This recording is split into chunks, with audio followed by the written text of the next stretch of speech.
Hey everybody, Larry Powell here, your host for Studio HFL. Welcome back. So here I am with Reese Land, professor of trumpet at the University of Louisville, and welcome Reese to the podcast. It's great to be here. And you and I have been colleagues and section buddies in different places over the last few years. I've enjoyed getting to know you both as a player and now as a teacher, and looking forward to what you can offer today. And what I'd like to start out with is tell me what you're currently doing, your position, both as a teacher and a player. Okay, so as you mentioned, we're here at the University of Louisville. I'm the professor of trumpet here, so I have all the duties as related to classical trumpet here. As we have a jazz instructor as well, Anson Banks, who's just a wonderful colleague who we often cross from time to time. Sometimes his students come here, sometimes my students go there to get lessons and insights from him. And he also plays in some of the classical groups here when needed, which is great because he's a very flexible player. My job here is the studio trumpet, the trumpet ensemble. I also help with chamber music a little bit at occasion, and teach trumpet history, trumpet literature, and trumpet pedagogy. Those are the three main classes that I have. And that's comprehensive because it's not just an undergraduate program. You have undergrad and graduate level. That's right. So undergraduate and graduate level. So most of those literature classes I just spoke of, those are 500 level classes, which are sometimes for a senior, or of course an upper division, or graduate students only. So, but the studio is very diverse. It's mostly, it's not a huge master's program here, but we have a lot of majors. The interest is growing. We do have assistantships for trumpet players here, which is great. That's a really handy thing to have in the studio for their sake and for our sake. The whole brass area utilizes those guys a lot. So we do a lot of things with them. The trumpet ensemble, of course, is very busy, very active. We meet twice a week, and we have performance opportunities outside the university, inside the university. Of course, competitions. We've done those in the past. We're going to try to do that again this year, since it's so close in Lexington, Kentucky, which would be great. But studio trumpet in this room is generally what I do. I'm in this room pretty much all day. Even my classes, my literature classes are here. So also, I also teach historical brass. I've got, it's a small program. We have sackbuts and trumpets combined, but we do have the instruments, and we're growing with that. There's a lot of interest in that, and I actually recommend that all undergraduate trumpet players take that at least once within their time here. So, and because every person that's ever taken it has enjoyed it. I haven't had one student that was like completely turned off to historical brass. We've got 4 really nice instruments that change all different keys, so that they learn all the ideas. All of them are 3-hole instruments. Oh, so you're not talking just Civil War things. You're talking about natural trumpet, Baroque trumpet. Baroque trumpet. We do have cornetos too, which I have still yet to master yet. But the natural Baroque trumpet I've been playing quite a bit, and it's fascinating.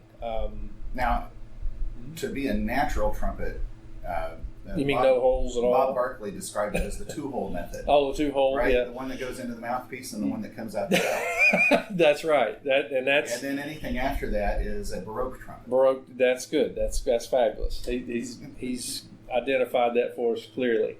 But yes, we have most of the guys learn to play on I guess you call a Baroque instrument in that case, and we take them through real slow because they're just starting. So the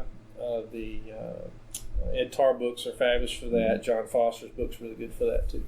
So we take them through it very slow so they can learn the instrument. So basically another whole skill. It's another whole skill set. So, and that group also plays outside of here and in ensembles here on campus too. We have large brass ensemble concerts where we'll include that, because you're not going to play an hour concert on that normally. You're just going to play a couple tunes just because they're getting used to the instruments for the first time. Go back to the trumpet ensemble. Is that a required ensemble for your studio? It's not a required ensemble, but it's highly recommended. Sure. And usually I don't have any problem The majority of folks take the class anyway, with the exception of someone who has a class conflict for something. There's one class that conflicts one of the two rehearsals, and I often just let them in the group anyway and utilize them as I can. So the ensemble is very active, and we go through a tremendous amount of literature. I usually do one large piece every year of varying difficulty, and then I break it down into smaller groups of getting folks together at a similar level so that they can learn from each other. And so it could be a 4 group, it could be a 5-person group, it could be a 20-person group. So it depends on what we're doing. If we're playing at the KMEA convention downtown, we're going to have a big group play, obviously, for that. So it just depends. On NTC, of course, it'll be a smaller group, maybe a larger group too. So, do you use any of these groups as recruiting or outreach? Absolutely. We do go out to schools. Haven't done so much of that. We do that more with the quintets because it's just a school student availability problem. Right. They're just too busy, especially for a music ed major. Just don't have time. Right. And I have all their calendars. I utilize Google Calendar for my scheduling of my lessons, so I can see exactly what they're doing. They can see exactly what I'm doing, so they'll know what they're actually getting into if they're thinking about doing this job. Because I don't think a lot of people realize how much work this really is. It's Nobody understands the job until they're in it. That's true. And they realize that you have to fight to find your own practice time, because the administrivia, which is a word I learned recently, Nice. is sometimes overwhelming. That's true. And now let's speak to this job. Sure. You filled some major shoes when you stepped into this position. Yes, I did. So, tragically, both of my predecessors, there are only 2, Leon Raker, who was a legend in this region and was one of the ones that people studied with other than Herseth in this area. He died tragically very rapidly. I think it was a brain aneurysm or something like this. Died very quickly. Mike Tunnell, came in, who was one of his students, came in not even a year later, I believe. I'm still learning this. I'm not a Rapier student, so I didn't move to Louisville until 1999. So he had been here Mike had been here for many years, and I had never met Leon Rapier. Mike, though, filled the shoes and was here for many, many years, 2 decades at least, and then, of course, he died tragically of cancer. I was a student of his. I was his TA. I knew a lot of folks here, and yes, I was extremely fortunate to get this job. I think the main reasons for that were just because my focus on students, the teaching, playing, of course, is always a part of it, but it's not as a big of a thing as you think. It's the teaching aspect here was very important.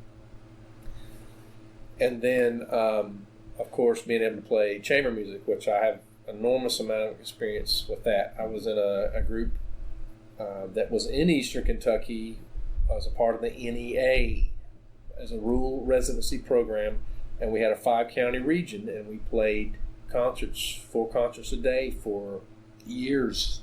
No kidding.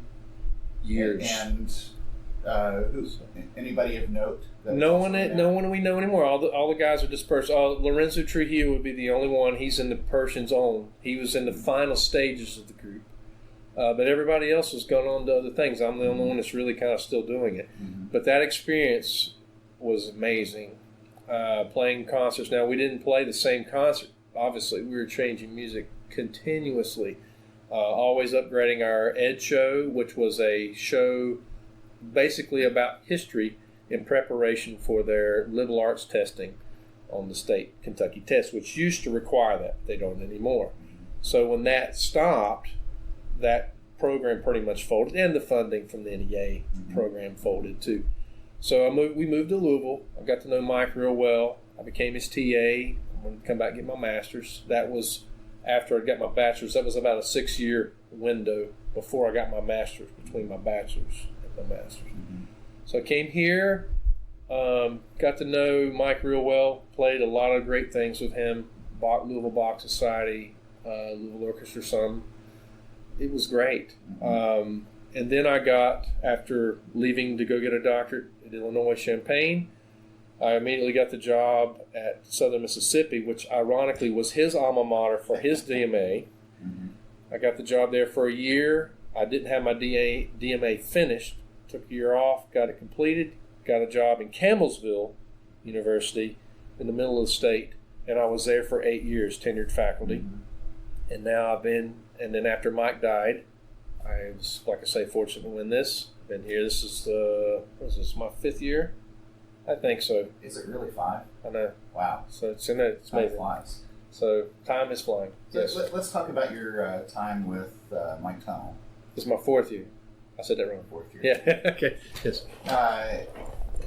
Tell us a little bit about his teaching style, what you focused on, your stage of playing when you entered his studio, and how he adapted his teaching to you. And then we're going to follow that into how you adapt that teaching now for these students that you have. That's a great question.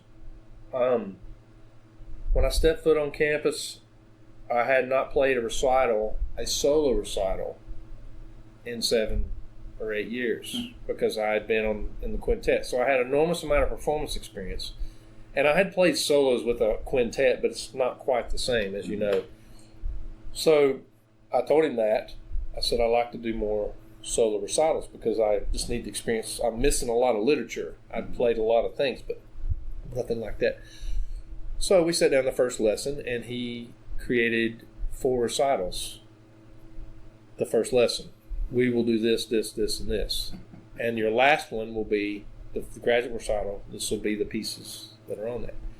And that was pretty much the emphasis that I had here. One per semester, right? One per semester. So I did a recital every semester, and I did one with my doctorate as well. I did the exact same thing. I did a recital every semester I was in school. With the exception of my bachelor's, I did 2 there. But for my master's, that'd be 4. And for my doctorate, I did 6. Because I just knew that if I was going to make it at all with that, you have to do that if you apply for a job. I actually wasn't looking to become a collegiate teacher at that time. It was in the time that I was in my master's degree. I was a student assistant, so I taught a lot of lessons. I'd always taught lessons. That was never the issue. But I learned a lot about the administrative parts of it, what you have to do when you audition for a teaching job, and I knew the solo part of it was going to have to be addressed. So that was remarkable for me. I did a lot of literature. Oh my gosh, I never repeated anything. I constantly looking for the hardest things imaginable. Some recitals were a little too hard. I learned a lot of lessons from that.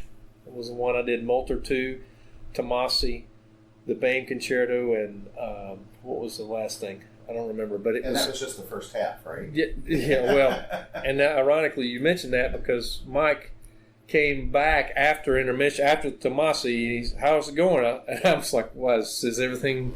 It was fine. It was just that it was a heavy program.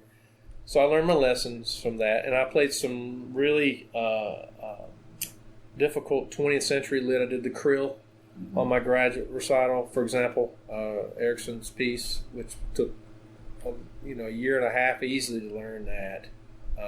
So there were a lot of really cool things. I had a very wide variety of music on every program: piccolo, contemporary, unaccompanied, you name it. So coming into his studio, your chops are in pretty good shape. Pretty strong, right? Yeah. You're not looking to focus on, hey, Professor Tunnell, I've got issues with this, or this. I mean, you're at the point to where you can just focus solely on literature. Yeah, that's true. I didn't have too many major problems. I had, in between my bachelor's and master's degrees, I had several lessons with Arnold Jacobs, and that was life-changing.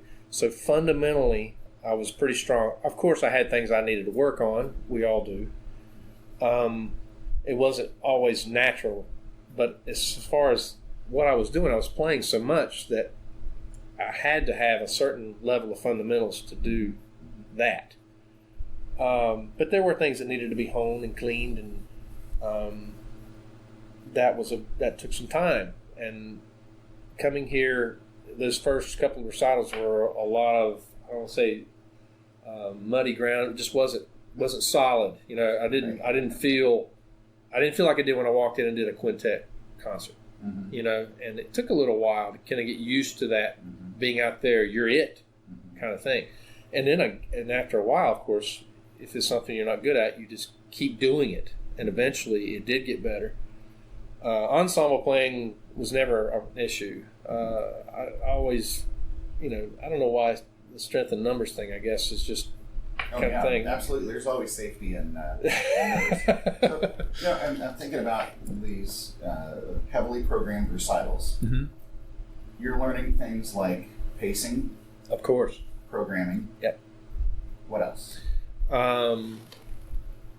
Style. Now, I played a lot of styles in quintet, but to play Tomasi is just a different animal. If you're playing the Bozza Sonatine, that's got some similarities. But Tomasi, for example, or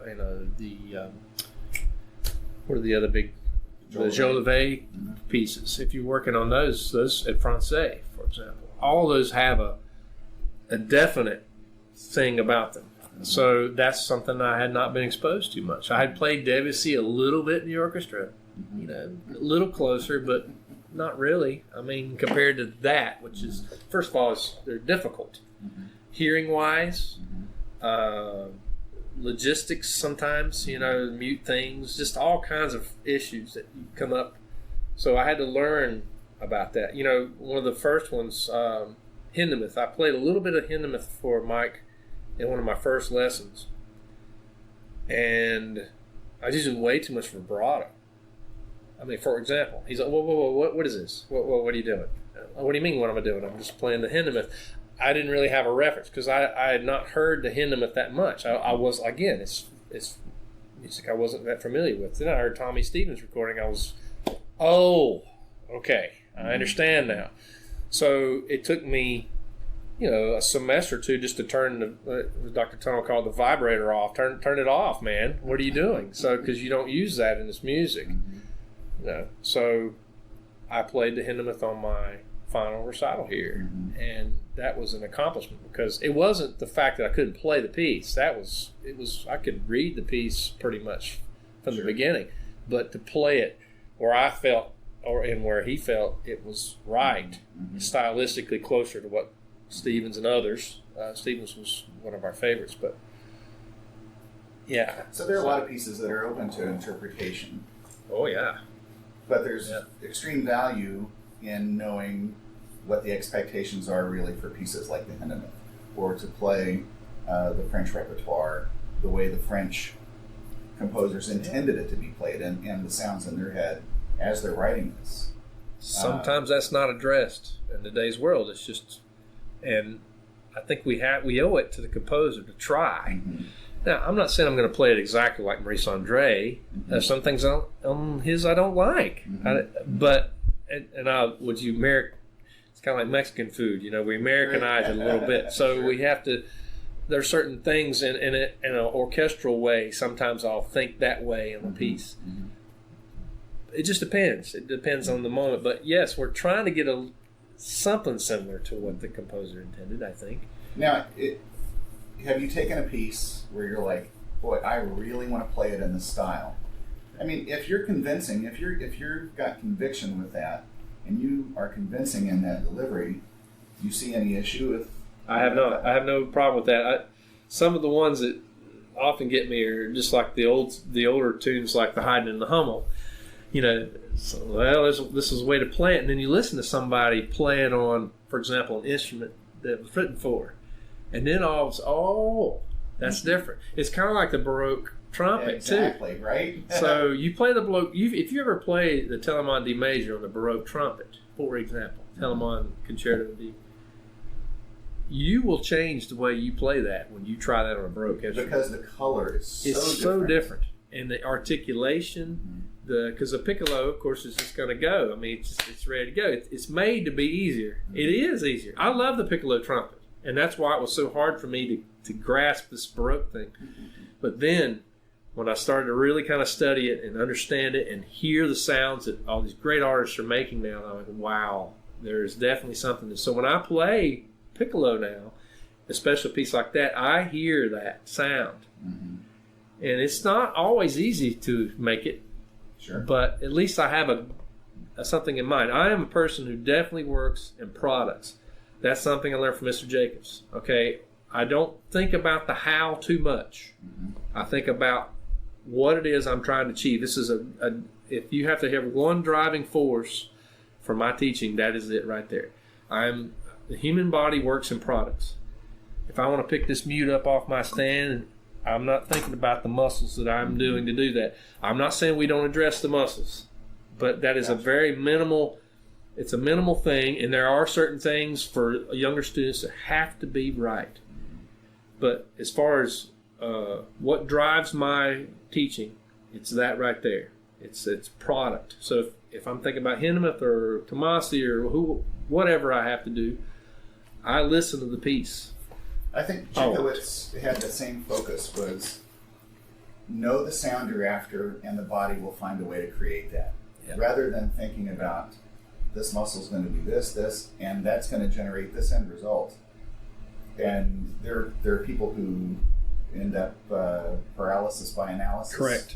So I love that idea. And if I'm thinking now of Chikowitz, of course, and Jacobs were colleagues. Oh, yeah. But very Chikowitz studied with Jacobs. Of course. I think everybody did, even in a non-direct way.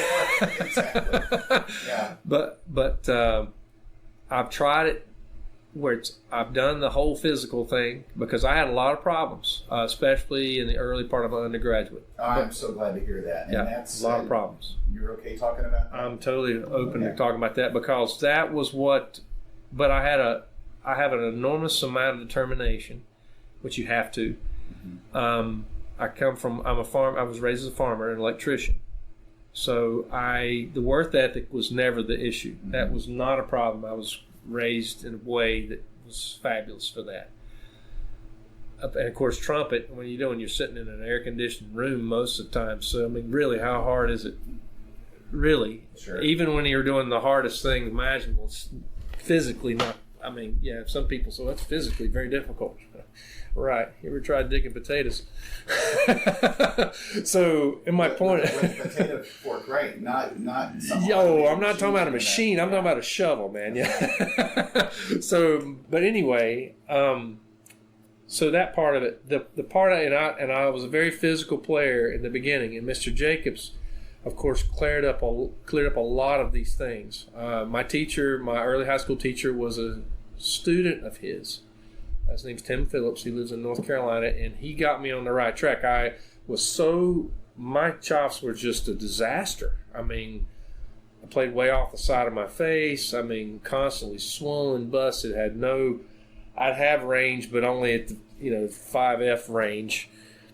That was what I had, and I loved it. It was definitely a part of my soul. I had no interest in any other instruments, maybe the keyboards at one point, but trumpet was always my thing. It was just there from the moment I picked it up.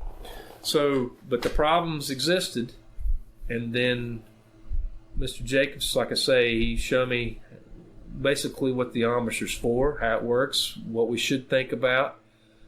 Definitely a lot about how to use our air. But that's a funny thing is that while all that was important, there was still that whole concept of product. Mm-hmm. And I remember, I've got to tell this, my first lesson, I was 20 years old, 19. Mm-hmm. I walked into his studio. The guy before me was from, I think, somewhere in Europe, and the guy after me was the same. It was somebody from the Netherlands or Germany or someone. So I'm this kid, I'm walking in this place. It's 12-foot ceilings. Everybody in the whole hallway can hear everything you're doing. I'm scared to death. I mean, I've never been to a major city in my life. I've never been to a major city in my life. Yeah. I grew up in rural North Carolina. I'm aghast at just what I'm seeing. So I start playing. He could tell. right away. He stops me, slaps me on the leg, just like that, and he goes, listen, the guy before you is from here. The guy after you is from here. No one knows who's in this room right now. So what I want you to do is make them think that it's one of these really good players. That's what he said to me. Changed my life forever. And after that, I just kind of it was a realization. He's right. But you see, you're young and inexperienced. You don't know. And you're talking to the brass god of our time. He's sitting here and he's talking to me like he's my grandfather. And in a lot of ways, he still is. You know, his voice, I still hear it. But that changed my life. He showed me, he hooked me all the machines. He showed me some things about vibration that were very important. This is the things you should focus on, but only this much. And then he said, I don't know how many times in the lesson he said, play it like Herseth would play it. He said that several times. Play it like Mr. Herseth would play it. And of course, I was going to see Herseth that night. First time I'd ever done that before. I'd heard recordings, but I had never. I mean, the experience of Chicago Symphony live. So that was a very large, very wide learning curve. Okay, in those months. Ironically, on the way to see Mr. Jacobs, so I had a lesson with Vince DiMartino the first time I'd met him. So I'm bombarded with stuff in that month. It took literally years to process the information that they gave us. And I had it written down, and I took it home, and that's how it got me there. By the time I was a junior, senior, I was really starting to really make some good progress, really. And then after that, I went to work. I didn't get a job immediately. I worked for my dad as an electrician and played gigs with the quintet. And I really started working with the Arbin. Have you ever heard of the Prescott outline for the Arbin? It's a 12-year outline for the Arbin. And my teacher had given me that in high school, and I just started checking them off. I would do 30 minutes before I went to work, and I'd do it in the evening and then have rehearsal or some kind. I played with the orchestra, played with the quintet. I didn't do any solos. I was just trying to get my playing up. And then I started to get called. Charleston Symphony, played with them a little bit. Played in Western Piedmont, Asheville a little bit, in their chamber groups and such. So it was a really good time, and then I won the job with the quintet right after that. So I'm sorry I'm running around a little bit. This is all great. It's great. But that I just wanted the Jacobs thing was a huge thing. Now, was he the one that affected your embouchure, not your embouchure change, but your mouthpiece? Yeah, everything, just the whole how you play the trumpet. That he was the one who did it. Now, everybody after that, I don't know if anybody's really ever addressed that since, to be honest. Well, maybe he fixed it right then and there. Well, I think so, because it was just how I was blowing, how I was moving the air, and everything just kind of went in alignment. Does that make sense? And then, of course, there were things about centering I learned from a lot of people. Mike Sachs came here when I was in school, and I had a great lesson with him. Bob Sullivan was fantastic. Of course, Mike Ewald, my teacher at Illinois, and Ronnie Rahm, and then Mike and all those guys, they all had something different to give me. I've not gotten everything from one person, but as far as a major guide, the stuff that Jacobs told me was the guide. The reason that I like his stuff, and all those guys studied with him, the reason I liked him the most is because the way he talked to me in those lessons, I had like 4 lessons with him, was how I want to teach my students. Because I like, and my teachers do that too, but Jacobs was definitely one of the best teachers ever, just from the point of view that he's so simple. It's so unbelievably simple. And I like that because I'm simple, okay? And I like to keep it that way because I know everything, we've all played, Larry, you've played everything there is on the trumpet, on stage. And we can't be thinking about how we're doing it when we're out there, or something's gonna go wrong, or it has the potential to go wrong. Sure. So we have to keep our mind really clear about what we want to do. Now, that is a very loaded statement that I just said right there, because that's the part that I think a lot of times is where the disconnect happens. if you're going to sing or play pitch and exhibition, you need to be able to hear that. Now, I'm not saying the notes. You got to be able to hear everything. You need to hear the articulation. You got to hear what's going on when the orchestra finally does come in. You need to hear, obviously, intonation. Are you in tune with yourself? Because it's all you, buddy.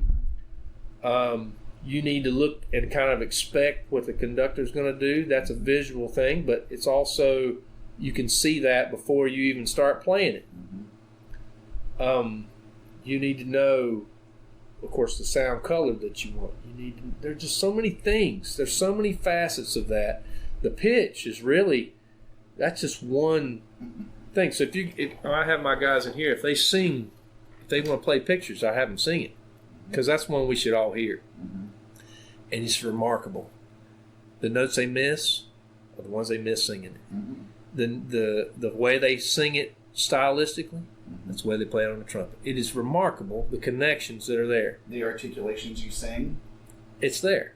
Exactly. It's there. It's remarkable. I know that now because of all the students have been in here, and I don't change the physicality of how they're playing. No. Did you just hear what you just did? Do you hear how you just sing it? Because I record a lot in here. Not as much video, but I've been doing a little bit of that because I want them to, if it's something they need to see. Sure. That's a big one. Now, Vince is another huge influence on me. I've always admired his playing. From what I'm saying is his ability to do so many things.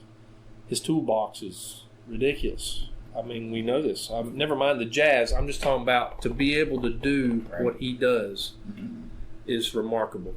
And I've learned a lot about things from him. Little tricks, anecdotes, concepts that really make playing the trumpet easier. That I want to say on record, because all these guys have all given me things. I mean, Dr. Tunnell was definitely the singing. He was real big about singing into the trumpet. That was a big one. Mike Ewald was a nuts and bolts guy. I mean, no fundamentals on this earth were better than this guy. I'm telling you, you sit beside him and you listen to him in the orchestra, it was true. Anybody that was there can tell you, it's just truly sounded. The guy just looked like he was doing nothing all the time. Ronnie Rum, it's all about music to this guy. And that's interesting, too, because he was a Jimmy Stamp student. And, when you think about that, a lot of people think, well, that's all about buzzing and the Stamp method.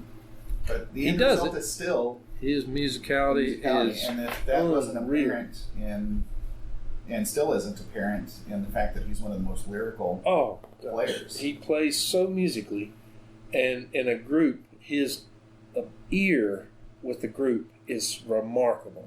And that, of course, I was fortunate to have that background. When I went to try out there, they had me play the Ewald. I'd never met him. But you knew who he was. I knew who he was. Oh, yeah. I'd seen him a couple times, and I was just in shock what I'd see. And then he said, do you mind if I play second to you on the Ewald? Boy, you can't see my face, but yeah, it was truly awesome. He was on me, just incredible. Of course, stage things. He taught me a lot about the stage. He helped me so much in that aspect of my solo. That was an area of my solo playing I needed help with, because I just walk out and play the piece. That is not in his head at all. His head is all about everything. You are the show, even when you're not playing. Everything was about that. I remember him. He was doing a master class for me at the University of Indianapolis, and he talked about everything on stage is planned and rehearsed. That's right. And he made a point of saying, even how I stand when it's a piano solo, or even how I stand when it was Chuck Dallenbach was taking the stage with the Canadian Brass. Everything I do. And so being hyper aware of all of that is what makes him look so comfortable. And a lot of people were asking him questions. Well, doesn't that, make you stiff? Doesn't, all this thing to where if you rehearse it well enough, that's right, it's going to look natural. very natural to him. He talked about how he got to that. It was with Canadian. They would actually have a choreographer come in. I mean, we learned so many really neat things from him. Ronnie Rum, of course, was a great influence. Learned a lot from him on the stage. And then when I moved back to Kentucky, I got to know Vince even more. We started collaborating on several different projects together. Of course, Campbellsville was real close to Danville. So when I was working on something different, I did, for example, as Campbellsville, I did the whole 2 suite. And I knew, Dr. Tunnell, Mike Ewald, and Ronnie are all great players, but they're not going to be playing that piece. They're just not going to do that. That's just not them. That's not who they... Well, not in its entirety, right? No, I did the whole album. That was my recital. And I knew one person close that would. So, of course, I went over there to see him, and he showed me a few things that made that tremendously easier to play. It wasn't anything complicated. It was just a simple, try this. Oh.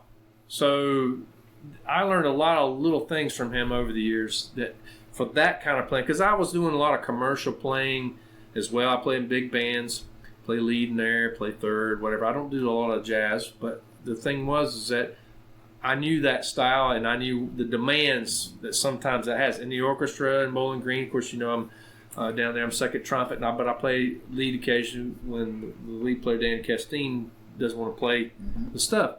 So I have a lot of experience playing in rock bands and big bands and stuff, and I would bring that into there. No problem. But those programs can be pretty demanding, as you know. Yeah. And that's one topic we should talk about a little bit, the things that new players really ought to have. Yeah. And Vince, you see, that's his backyard. That's what he does. And not only that, he can do it at a moment's notice. I mean, you'll talk to the guy, he can play the Brandenburg for you, or he can play, something West Side Story or something, whatever. Right. It's not a problem. He just switches. See, that's the kind of trumpet player I want to be. That's the kind of trumpet I am. So I trained that way to be able to play a recital, to be able to play chamber group, to be whatever. It's just a trumpet. That was one thing Mike Ewald said a lot too, was that the trumpet, and how we practice the trumpet, our fundamentals, it's all the same. It's all the same. There are 4 or 5 things that you just have to do. I have to do every day. I do it very early in the morning. It's a part of my day. I do what Bud says. I usually try to do at least 3 45-minute sessions every day. 45, I'll do a stopwatch too. Because 45 minutes, it doesn't matter what I'm doing, I'm stopping. Because I know that that's all I need. Plus, I want to stay fresh for the program. Now, obviously, programs are going to be longer than 45 minutes. That's not the point. I can play longer than 45 minutes, but a practice session, because I'm such a, and you probably understand this, I just love the trumpet so much that I just want to keep going, especially when it's going really well. And you end up reading the entire etude. Yeah, and then you're like, and then the next days or the next 2 hours is pretty rough. So I've learned a lot of lessons that way. I definitely time my time. 45 minutes is a good amount of time, especially with a full-time job and 2 kids. And so, and spending time with my wife and stuff. But I find that that's all I need to get I can do everything I need to do in that 45 minutes. Everything that we know. Now, methods that I use lots of things. It's never really been a specific method. I have done, obviously, Arbin, and the 12-year system. I'm on the second run of that. I usually do that. I can do 20 minutes of the outline of what's required for that time pretty quickly. I'm very open-minded about what I use. I use a lot of different books for flexibility, for example. I really like Scott Belk's book right now. Yeah, and there's a new one coming out. I just saw that, and I saw him at the conference, and he told me about it. And I said, well, I'll be looking for that. There's a lot of great, because we have to be. You can't just get into I don't know what you call it, the millstone of one exercise. Too many people even think that a routine is a rut. Yeah, and it shouldn't be. You can have a routine where you address all the elements you need to address, but with a different repertoire. That's right. And I think that's what you're getting to right now. It's like it could be Belk one day, Colin the next day. Flexus. Walter Smith, there's 100 of them. I mean, really, it's not an issue. Bay Lin, that's a hard book. if you can play the first section of that book without missing anything, you've done something and sound great. And all of them for that matter. But I have a series of books that I use for articulation. I have a series of books that I use for transposition, which could be any book really. But all of those, there's a certain way that the trumpet has to work. And this is where I do with Vinny. There's one thing he says all the time: the trumpet is a tool. He says that all the time. He's right. The trumpet is a tool for our expression. The musical instrument is our brain. The instrument is a tool. Now, with that in mind, what he's saying with that, in my opinion, is that there's certain things that have to happen to make that thing work. Okay? It's probably things that you and I don't think about too much now, but for a younger student, we have to address that a little bit.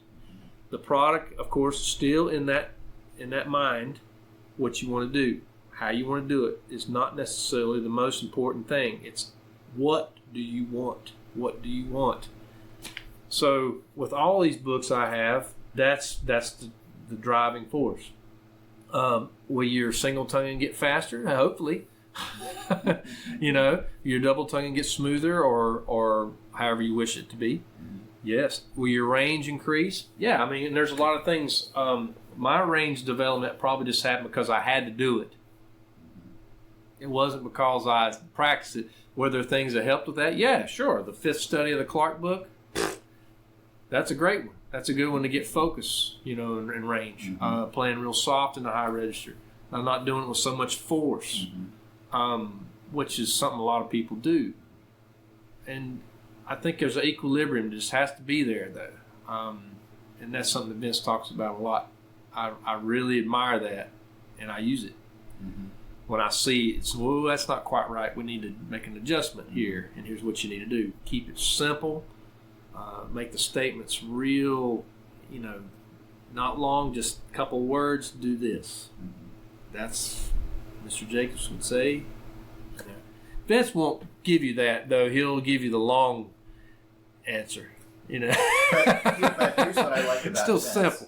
Vince can not only play everything in front of him, but he knows how to explain musically That's the right. approach, and then he also knows how to explain in really clear terminology the physiology That's right. behind everything. And I think, and then he's just such a nice guy. He's super.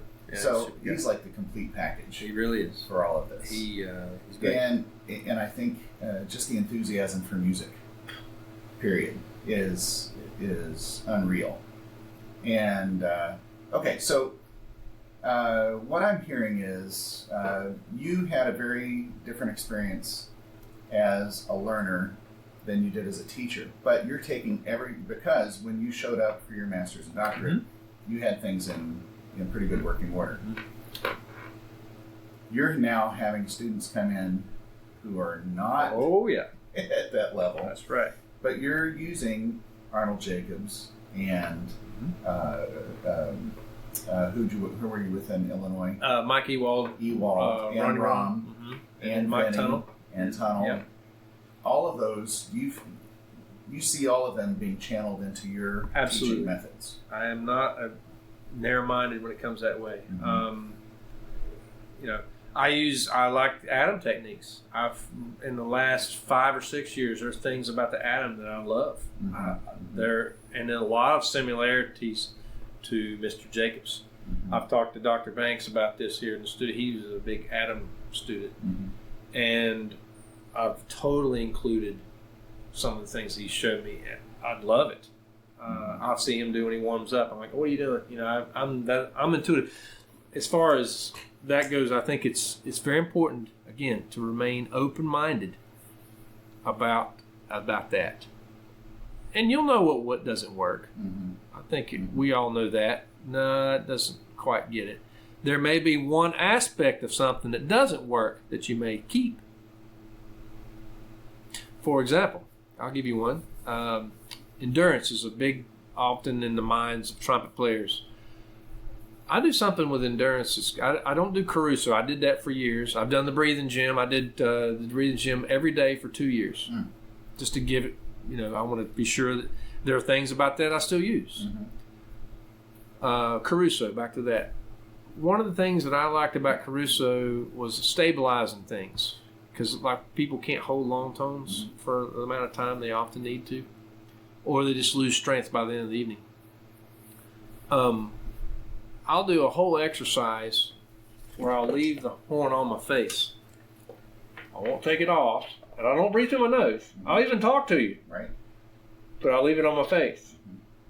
Because most trumpet players will do anything they can to get this trumpet off their face, which understandably in times you need to. Absolutely. But I'll leave it on my face, and I'll do like a whole, not a whole routine, but like a set of exercises. For example, if I do my long tones, I'll do I'll rest in between a long tone for sure. If I'm doing a long tone and 4 beats, if I'm working with a drone, whatever. I always have a metronome running, but I'll leave it on my face. I'll talk to you. Somebody calls me on the phone, I may even talk to them like this with it on my face. You see, but or if somebody knocks on the door, but I'm not. It's going to stay on my face until I'm done with that exercise. I found a tremendous benefit with that right there. I think it's something about how we relax when we take the horn off our face, and you can relax it with it on your face too. That's what's kind of. Anyway, that's just one little thing that I found some pretty cool benefits from my students. Because playing a 1A2, for example, you play Arbin 1, characteristic study. It doesn't come off your face no, at any point in there. And not many people can do it. I can play 4 or 5. I'd probably play all 12 if I pushed myself, but I'm not thinking about endurance, you see, because I've done that in my fundamental warm-up. Sure. So it's there. And I usually think of endurance as endurance through efficiency. Absolutely. So it's not about weightlifting. That's when a for sure. student comes to me saying, I want to work on range and endurance, which those are two. Right, always comes right? up. and they don't expect that the answer for range, first of all, is going to include, well, how's your pedal register? Oh, yeah. Yeah, absolutely. But, I try to explain endurance as, look, it's not about playing everything you can for 6 hours a day. That's right. It's learning how to play everything as efficiently as possible. And endurance, I mean, if you're an efficient player and you simply move the air through the horn the right way, you're going to get mentally tired and need to take a break long before you're physically going to be worn out. I agree with that. And, that's something I think I learned by just experiencing it. Trial and error. I got to find a better way. Oh, yeah. I got to find a better way to make it through whatever gig or whatever piece. And, it's now, everything I think about is how efficient can I be in this? That's right. Now, I want to ask you, to me, I look at somebody like Sergei wow. as one of the most efficient players. Goodness. Absolutely. And I love watching him play because, I mean, first of all, everything he plays, I hear it and I'm moved by it and I'm impressed. Super and musical player. Inspired. Yeah. Because of him, I learned to circular breathe. Wow. Now I'm not as good at it yet as he is, but that's great. But I watch him play, and also watching him taught me. So maybe that's how. Now I don't point my horn down the angle, sure. But his posture is so relaxed, and I'm thinking, well, that's how. Another reason he can move the air the way he moves. That's right. And I think there's that visual aspect that we can use to learn as well. So that's my 2 cents worth on that. But I'm curious now. That makes me think. We've talked about teachers that have inspired you and moved you forward. What about players? Who do you listen to and all right and push towards other? I was given my teacher gave me a cassette tape of Doc Severinsen. Yes, a cassette tape. Reese, what is a cassette tape? Give me a cassette tape of Severinsen playing Rhapsody for that album, Rhapsody, and I wore that tape out. I have that record signed by him. It is one of my prized possessions because that was what I started with. I actually broke that tape. I listened to it so much. Severinsen, Maurice Andre, Doc Severinsen, and Bud Herseth were my 4 idols. and I didn't have a lot of money, but I traveled every place. I would drive to Charlotte, which was a 2-hour drive, to go get a cassette tape of these guys. I didn't buy records much, and CDs I didn't get. As a matter of fact, the first CD I ever owned was Doc Severinsen's album, Cincinnati Pops. That was the first one. He signed it for me just recently, and but I heard all the other stuff well before that. Of course, it was just truly remarkable. Maynard albums. I did see Maynard live several times. That was truly life changing. I was into range a lot. I just liked what I heard. I mean, and those guys could do it so easy. And then Herseth, of course, seeing him, that, you know, we didn't have videotapes of him even really back then. I'd heard a tremendous amount of recordings, and you can just tell what he looked like when you heard him playing. I mean, it's just so easy. It just sounds so good, you know. So that, and then of course Phil Smith came along later. That was another big one for me. Very inspirational player. But Maurice Andre, as far as piccolo playing, regardless if it's stylistically correct or not, was just it for me. And I played a lot of piccolo, did a tremendous amount of weddings. That would be the one time I guess I did do a lot of solos. But it was all else the same literature basically, and man, it just changed my life. I mean, and then of course I heard he's hiding in Hummel, and that was truly remarkable. Contemporary stuff I didn't even know he did until I got into school, and I was like, wow, that's really pretty amazing. I found a Tomasi record in France that I bought for Mike Tunnell, and I gave it to the studio. I still have it over there, of him doing Tomasi, and it's great. I mean, it's hard. You can find it on YouTube now, of course, but I spent all my extra money on buying recordings. I have probably 3,000 CDs. I don't know how many records. So I just... How many things have we had to buy that are now accessible on the internet, free of charge, and our students still can't find the time I know. to go and listen? Because all of these vintage recordings, Rafael Mendez videos of him talking and playing, or Al Hurt, old recordings of Clark Terry, and now of course you've got Tina Helseth and Allison Balsam. I mean, and who's the cornet guy? I'm just Ole Edvard, who's just phenomenal. And all these great players really at our fingertips all the time. I mean, we pull it up, and it just wasn't. That was something. In some ways, I think it's almost better the way we had it before, because when I had one recording, I wore it out. I mean, I listened intently, you know, and I picked up specific things that I really I hear it, and then I'd record myself and compare the two, and you know, obviously there's ways to go, but it was just always, I could hear myself going in that direction, which is something that's why I like to record with my students too, because they need to hear where they're starting at and where they, you know, are they getting closer to where they need to be. Recordings history, I mean, those four guys were definitely the ones that led me where I want to be. There's no doubt about that. They were my teachers in a lot of ways, I guess you could say. Sure. And then, of course, sitting beside someone like Mike Ewald, for example, you sit beside someone like that in the orchestra, and you understand a Herseth. Because you talk about mannerisms. I learned, I mean, he just picked that trumpet up, and he's so still. And yet it was just like anything. I mean, you come out that he wanted at his command all the time. The softest thing. One of the ones I really remember him, we did Carmina Burana together once. And there's that one lick. He played the high lick on piccolo. He played you know, whatever it was after that. And then you kind of come in on that A, really, really quiet with the trombone in unison or in octaves, whatever, and really quiet.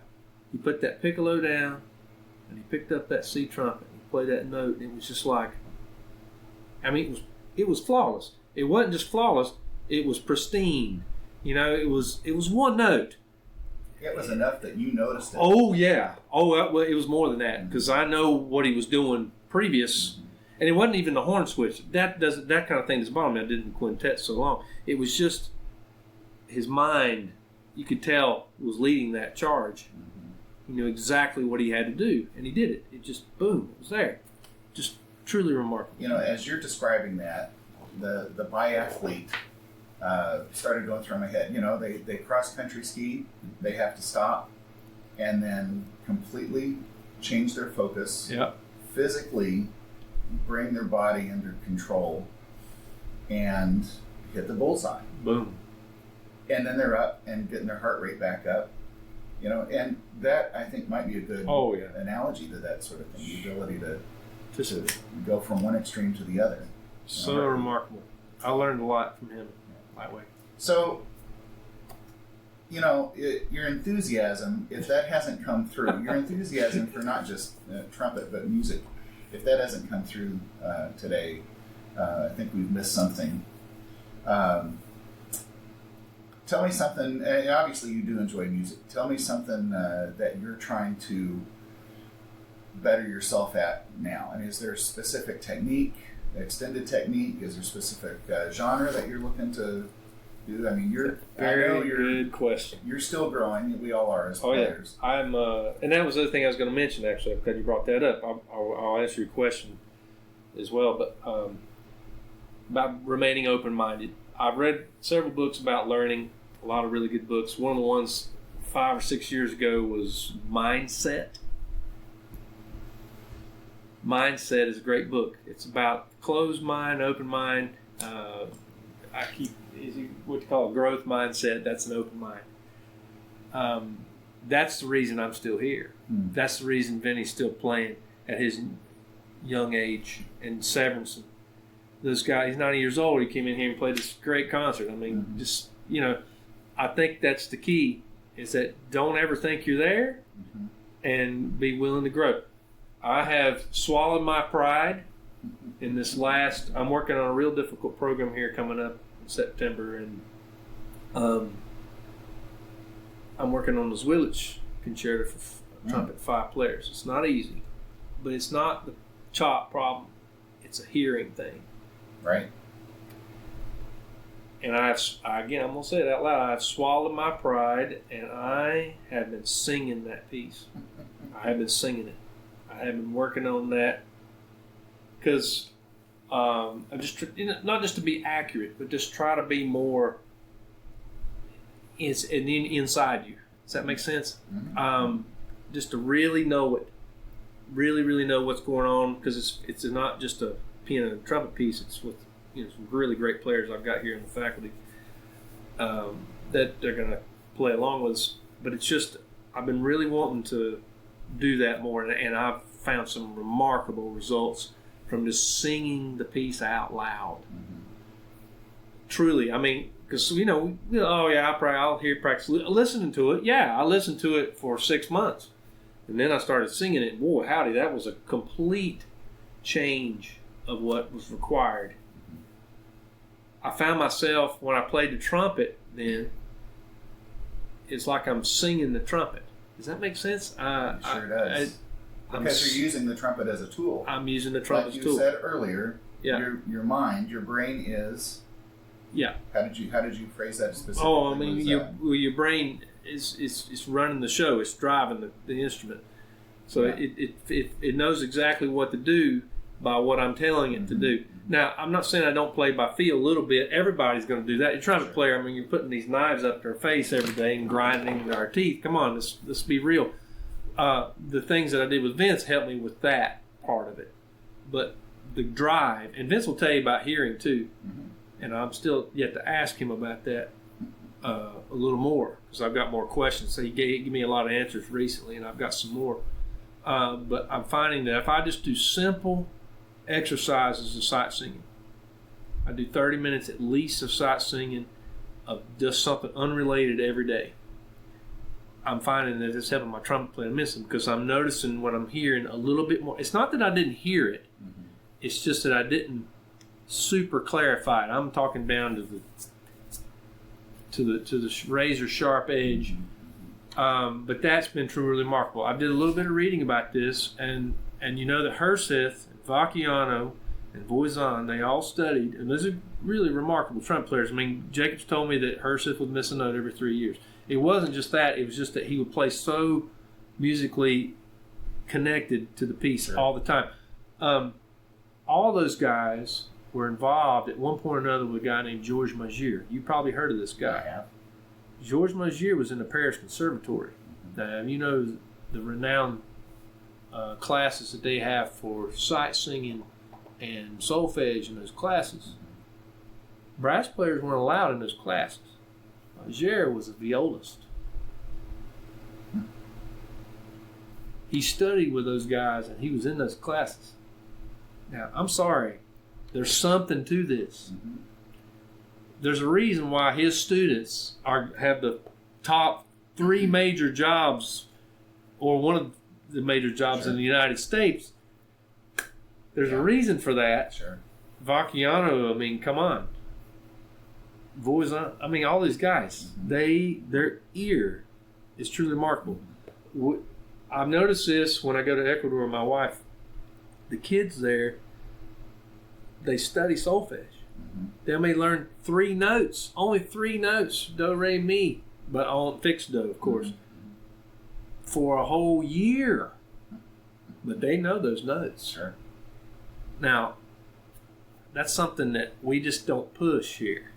Sight singing is a part of training, part of theory. It's a part of a class. On my way down here this morning, I was listening to a podcast, Brass Junkies, and they were interviewing Rachel Rodriguez. Oh my. And there's a statement that she made that I thought, first of all, I fully agreed with it, but I thought more people need to hear this. And she says, we've got to change the state of music education. And I think that thing now that you're also mentioning speaks to that. I think if we address those kinds of things early on, and we do a better job of ear training early on, it's going to make it so much more rewarding for the student along the way. If you're an undergraduate, you take ear training with your theory class. You mean sight screaming? Right? Okay. Yeah. You take that class for 2 years, and then you're done. You don't take it anymore. Yeah. That doesn't make any sense to me. So, again, back to that a little bit. The other one is rhythm. And I love rhythm. I use all kinds of gadgets. I have my beat box right here. I have my drum beats on my application on my phone. I'll play Petrushka with a disco beat all day long. And the guys look at me like I'm completely nuts. But I can play that piece. And I had trouble. That's one of the pieces I had trouble with when I was an early grad student. Couldn't play the piece well. And then I think it was Mike Ewald. He threw it on his beat box, put a disco beat on. I could never get it fast enough. Never had a problem with it after that. It was just because I played in big bands and such that just changed my mind over. Just something flipped, and then I was able to play it. So anyway, rhythm, sight singing are very important. Intonations, Now, intonation. What I mean by that, playing in tune. All I'm trying to get at is when I use a box, that to be in tune is the byproduct. I'm using in tune to find the center. And that's an efficiency thing that you're talking about. When Mike Sachs introduced a lot of this to me, and man, that just changed the whole world. It changed everything. How the instrument flowed, how the air flowed through. How the sound would blossom, where the sound sounds best, obviously in the center, but just getting to that point and learning where the notes are on every horn.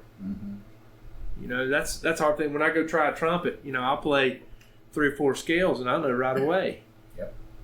It's not got anything to do with it. When you try a trumpet, you don't find the double A. Well, I mean, that's a nice little feature.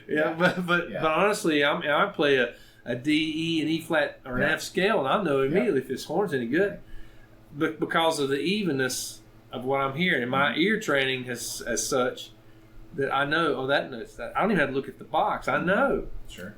I just know. It's just. It's not even a feel thing. It's just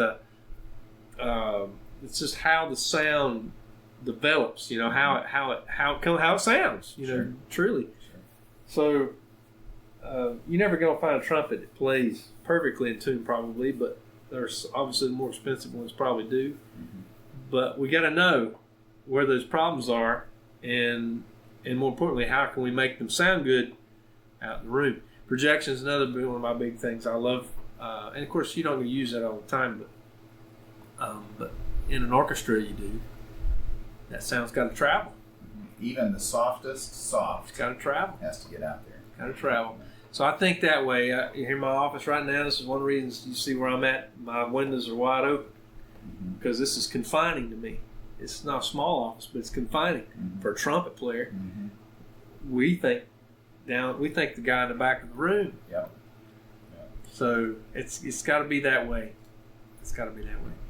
Reese, this has been wonderful to sit and chat with you. Anything you want to add to this? Like any word of wisdom for a younger guy, listener? maybe? Sure. Stay the path. It's a long road. Mm-hmm. That's what I'll say. It's not an easy road. There's definitely been rocky areas of my career. There's been times where there's things I couldn't do at all, and I had to figure out why. Mm-hmm. And I question myself about this kind of things a lot, but I always knew what I wanted. You know, to get where I'm at right now is taking a tremendous amount of perseverance and a tremendous amount of practice time and hard work. But just changing my mind about how to do it was a big one, I think. So I think that's one thing we think, well, he just gave me everything I need to know about playing the trumpet.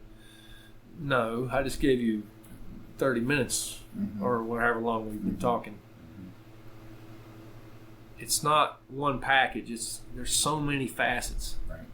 And I think that's where you got the growth mindset. That's where it comes from. Being positive. That's the other thing too. We get really down. Trumpet is a very jealous instrument. It has to have it. I do take some time off occasion, but I don't take much off because of the demands I have. That's the thing. It's just you got to work hard. Yeah. Terrific. You got to think. Yeah. Work hard. Yeah. That's terrific. Thank you so much for your time today. I appreciate it. My pleasure. Thanks, Larry. Well, that wraps up today's interview. Thanks for being here. I know your time is valuable, as is mine, and I'm grateful that you spent some of that listening to this podcast. Please visit Apple Podcast and leave a rating and a review. I'm Larry Powell, your host. Thanks again for being here. See you next time. This has been a production of Powell Music, LLC.